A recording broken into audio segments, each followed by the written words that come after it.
Ipatatawag ng Agriculture Department o DA ang mga importer ng bawang sa Pilipinas para alamin kung bakit tumaas ang presyo nito sa merkado. Pinag-aaralan ngayon ng DA kung paano lulutasin ang pagsipa ng presyo ng bawang at kung paano ito maagapan. Samantala, idineklara naman ng kagawaran na posibleng ipatupad ngayong linggo o di kaya sa susunod na linggo ang pagpapataw ng parusa sa mga lalabag sa MSRP, sa baboy at maging sa bigas.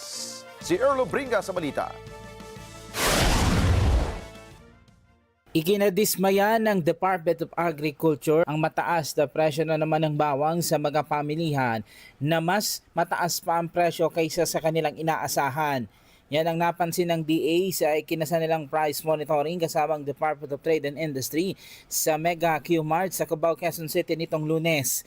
Sa kanilang naging surprise inspection, nasa 140 to 150 pesos kada kilo ang presyuhan ng bawang, bagay na mataas sa inaasahan ng ahensya.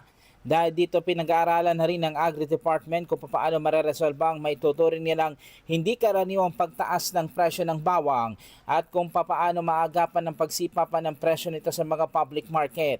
Ayon kay Agriculture Secretary Francisco Chu Laurel Jr., madali lamang daw makontrol ang presyo nito lalo na't 95% ng mga ibinebentang mga bawang sa pamilihan ay pang mga imported na inaangkat pa mula sa China. Naghihintay silang ipindi sila ng gobyerno, darating ngayon. Meron gustong mag-jackpot, ayaw bitawan, may konting greed. Pag hindi sila sumunod, siyempre gusto natin lahat idaan sa usapan na matino.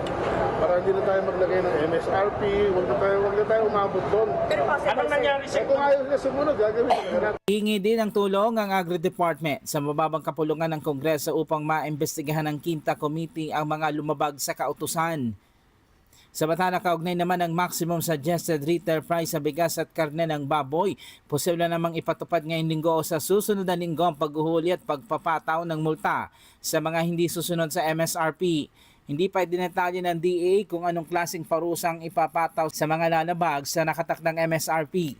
Sa ngayon, hindi pa full compliance ang MSRP sa ibang mga palengke ayon sa Agri Department dahil baka nag-uubos pa kasi ang ilan sa mga ito ng kanilang old stock para makakuha na rin ng bagong stock at makasunod sa MSRP. Kahit naman for the last 2 weeks, meron tayong bantay presyo na umiikot. Hindi naman kami dalawa lang umiikot.